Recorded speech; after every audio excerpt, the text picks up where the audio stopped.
Tough to figure, isn't it? Kid kills his father just like that. Well, it's those people. They just let their kids run wild. Maybe it serves them right.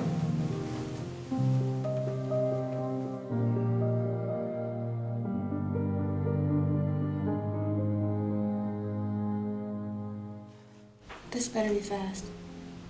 I have tickets to a play tonight.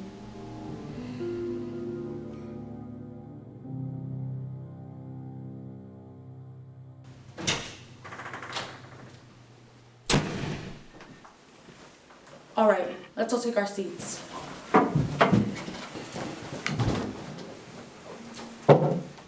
Now, you can handle this any way you want. If you want to discuss it first and then vote, that's one way. Or we can vote right now and see how we stand. Let's vote now. Maybe we can all go home. Yeah. Anybody doesn't want to vote? Okay, those voting guilty, raise your hands. That's 7 for guilty. Okay, not guilty. 1. Okay. Somebody's in left field. You think he's not guilty? I don't know. I never saw a guiltier man in my life. You sat there in the courtroom and heard the same thing I did. The man's a dangerous killer. He's 17. That's old enough. He knifed his own father. They proved it a dozen different ways. Well, do you believe his story? I don't know whether I believe it or not. Maybe I don't. So what did you vote not guilty for? It's not so easy for me to send a boy off to prison without talking about it first. Who said it's easy for me? No one. What, just because I voted fast? I think the guy is guilty. You couldn't change my mind no matter what. I don't want to change your mind. I just want to talk for a while. Look, this boy has been kicked around all his life. You know, living in a slum, his mother dead since age 9. I think maybe we owe him a few words. We don't owe him a thing. He got a fair trial, didn't he? I mean, you know what that trial cost. I've lived among them all my life. You can't believe a word they say. What a terrible thing to say. Since when is dishonesty a group characteristic? What you just said is very dangerous. I don't see any need for arguing. That's a good point. We have a job to do. Seems to me that it's up to us to convince this man that we're right. Suppose we go around the table. Who wants to start?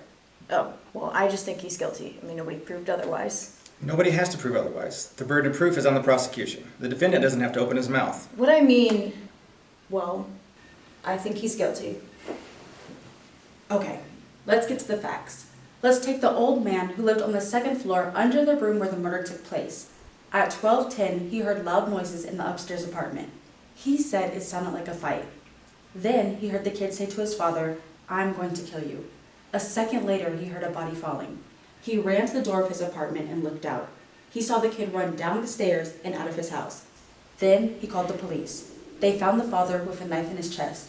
They fixed the time of death around midnight. The boy's whole story is weak. He says he was at the movies, but he can't even remember what movie he saw. That's right. What about the woman across the street? If she doesn't prove the boy is guilty, then nothing does. That's right. She saw the killing. Just a minute. Here's a woman who's lying in bed and can't sleep. It's hot. She looks out the window. Right across the street, she sees the boy stick the knife in his father. His window is right across from hers across the tracks, and she saw him do it. Through the windows of a moving train. And they proved in court that you can see through the windows of a passing L train at night and see what's happening on the other side. Let me ask you something. How come you believe her? She's one of them too, isn't she? You're a pretty smart guy, aren't you? Let's calm down. It's your turn. I'll pass. I don't know. I'm starting to be convinced that what the people across the hall said.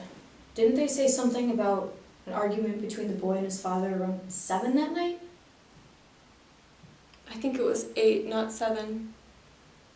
That's right. It was 8. They heard the father hit the boy twice, then they saw the boy leave the house. What does that prove? I didn't say it proved anything. All right, how about you? I think we're wasting our time. Just look at the kid's record. At 13, he was in reform school. He stole a car. He got picked up for knife fighting. This is some kid. Ever since he was 5 years old, his father beat him up all the time. So would I, a kid like that? You're right, it's the kids, they don't listen. We're missing the point here. This boy, let's say he's a product of a broken home in the slums. We can't help that. I'm not here to explain why slums make criminals. I lived in a slum all my life. I used to play in the backyard filled with garbage. Maybe you can still smell it on me. There's nothing personal. There is something personal. Come on now, we didn't mean you. We're wasting time. It's your turn. I had a funny feeling about this trial. Somehow, I felt the defense attorney never really asked the right questions. I mean, he was appointed by the court to defend the boy, but he hardly seemed interested. Too many questions were left unasked. What about the ones that were asked? Like that cute little switchblade knife. You know, the one the fine, upright kid bought? All right, let's get it in here and look at it. Why do we have to look at it again? This knife is a pretty strong piece of evidence, don't you agree? I do. The boy admits to going out of his house after being hit by his father. He went to the neighborhood store and bought a switchblade. The storekeeper was arrested the next day. It's a very unusual knife. The storekeeper said it was one of a kind. Why'd he get it? As a present for a friend of his, am I right? Right? The boy says that on the way home, the knife must have fallen through a hole in his pocket. He says he never saw it again. But you know what really happened. A few hours later, he stabbed his father with it. He even remembered to wipe off the fingerprints. Oh. Everyone connected to this case identified this knife. Are you trying to tell me that someone else found the knife in the street and stabbed his father with it? I'm saying it is possible that the boy lost the knife, but someone else could have stabbed the father with a knife just like it.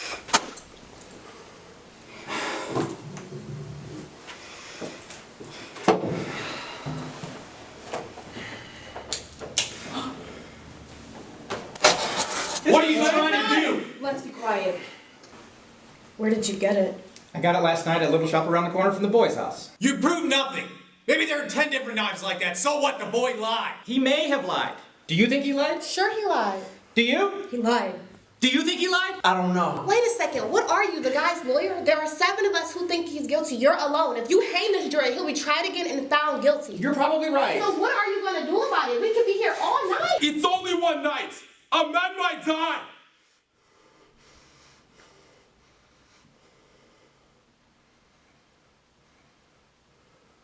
I've got an idea. Let's all vote by secret ballot. If you are still the only holdout, will you change your vote to guilty? Yes. Is everyone agreed?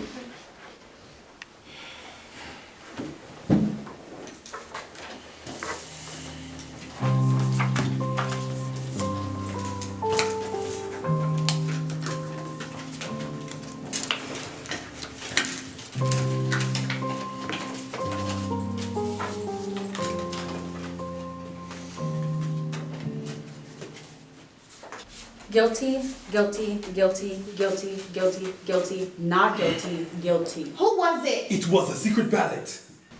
What do you mean? There are no secrets in here. I know who it was.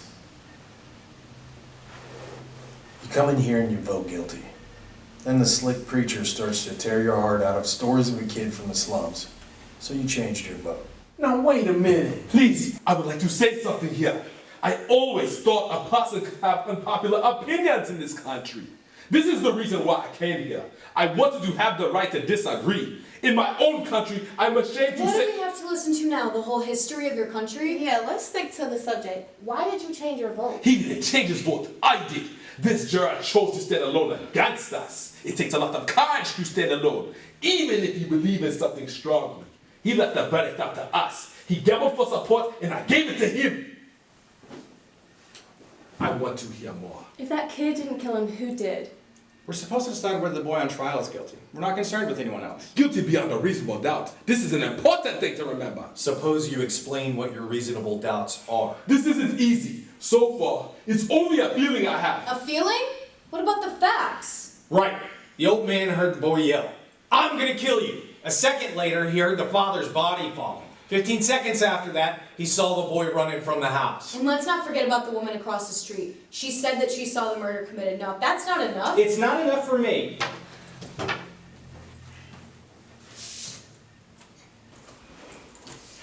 The woman saw the killing through the window of a moving elevated train. The train has 5 cars, and she saw through the windows of the last 2.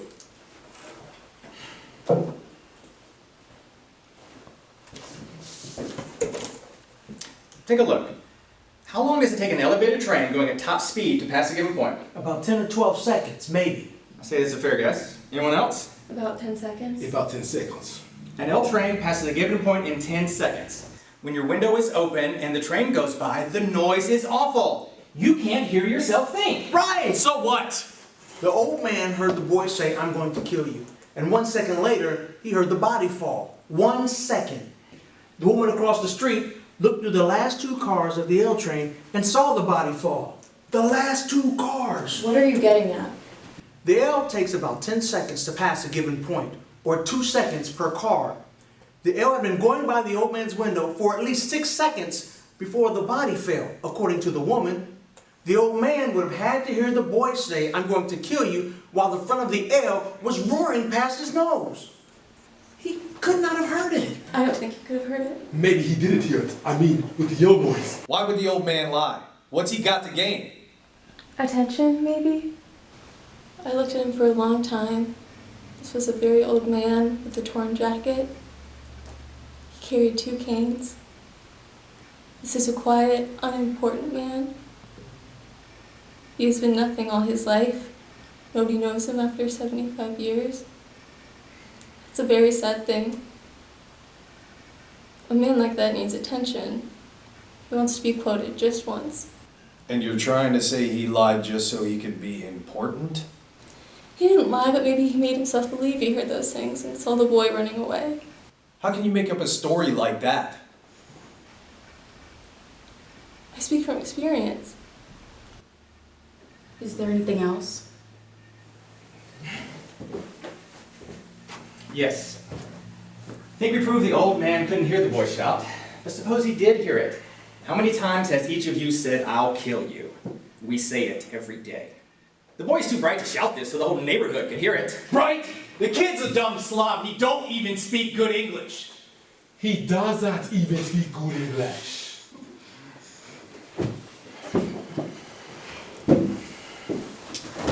I want to change my vote to not guilty. The vote is 5-3 in favor of guilty. What are you basing it on? And you pull stories out of thin air. Now we're supposed to believe that the old man didn't get out of bed and run to the door to see the killing 15 seconds after. He only said so to be important. Did the old man say he ran to the door? Ran, walked, what's the difference? I don't remember what he said, but I don't see how he could run. Where was the bedroom again? Miss Foreman, I'd like to see the drawing of the apartment again. He was an old man. Half the time he was confused. All right! This is the apartment where the killing took place. The old man's apartment is right under it in exactly the same. Here's the front door to the apartment, and here are the stairs. Now, the old man was in his bed in this room. He said he got up and went down the hall to the front door. He opened it and looked out in time to see the boy running down the stairs. His bed is at the window. It is 12 feet from his bed to the bedroom door. The hall is 43 feet long. He had to get out the bed, get his cage, walk 12 feet, open the bedroom door, walk 43 feet, and open the front door, all in 15 seconds? Do you think that is possible? He could only walk very slowly. They had to help him to the witness For chair. an old man who uses a cane, it's a long walk. I think he was trying to get to the door and guessed it was the boy. Yes! You come in here with your bleeding heart about some kid in injustice. Well, I'm getting real sick of you. This kid's guilty. He's got to burn. Maybe you'd like to put a switch. For this kid, you bet I'd like to. You're sick! Shut up. You want to see this boy die because you personally want him to, not because of the facts! I said shut up. We don't have to behave like children.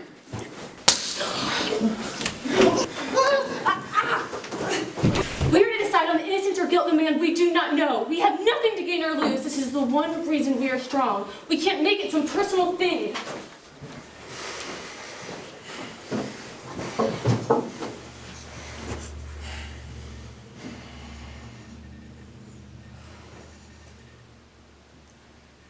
Maybe we should try another vote.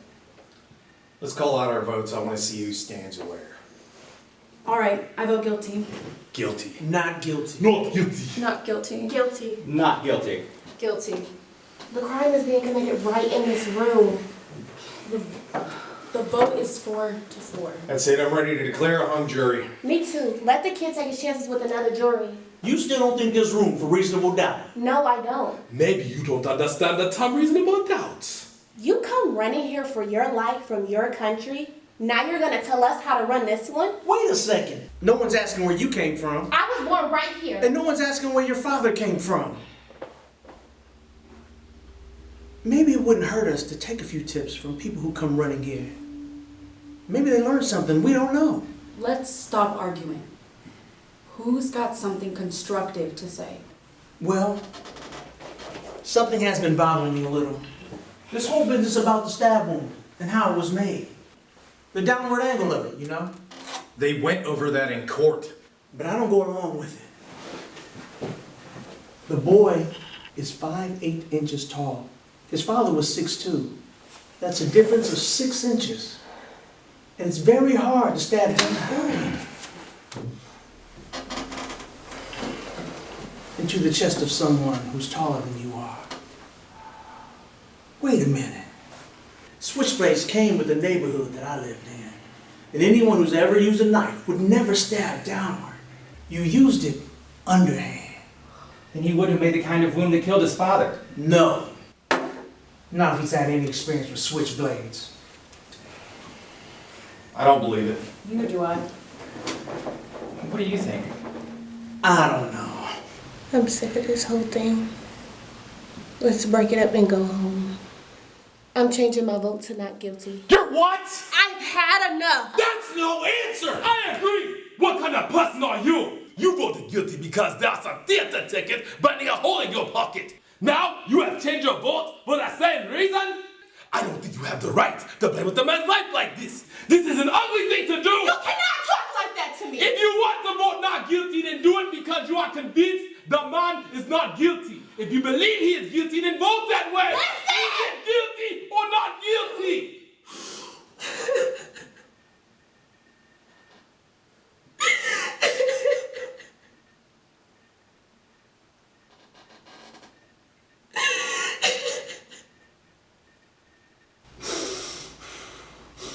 Not guilty. Why?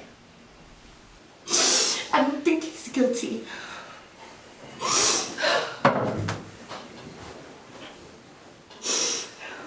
I want another vote.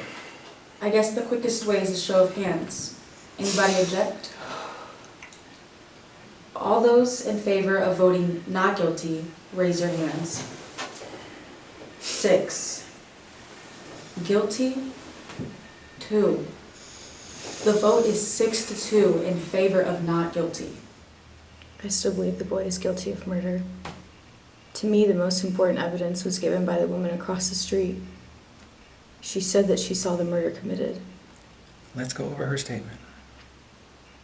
She said that she went to bed around 11 that night. Her bed is right next to the open window. She can see right into the window across the tracks. She tossed and turned for over an hour, unable to sleep. Finally, she turned towards the window at 12:10. She looked out. She saw the boy stab his father.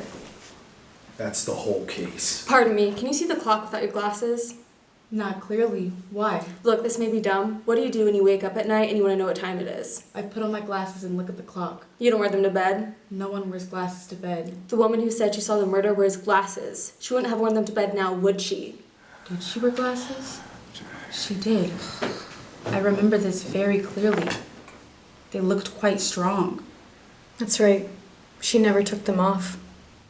Honey, I never thought of it.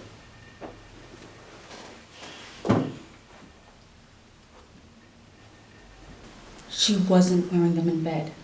That's for sure. She said that while tossing and turning, she looked out the window. The murder was taking place as she looked out. The lights went out a second later. She couldn't have time to put on her glasses. Maybe she thought she saw the boy kill his father.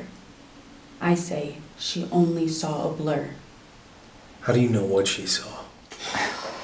Does anyone think this is still not a reasonable doubt? I think he's guilty! Does anyone else? No, I'm convinced. You're alone! I don't care, I have a right! You have a right! I think he's guilty! What else do you want? Your argument! I gave you my arguments! Not convinced. We have time. We're waiting to hear them again. What's the matter with you? A guilty man's gonna be walking the streets and killing. He's got to die. Stay with me. I'm sorry. There's a reasonable doubt in my mind. We're waiting. You're not gonna scare me. It's gonna be a hung jury that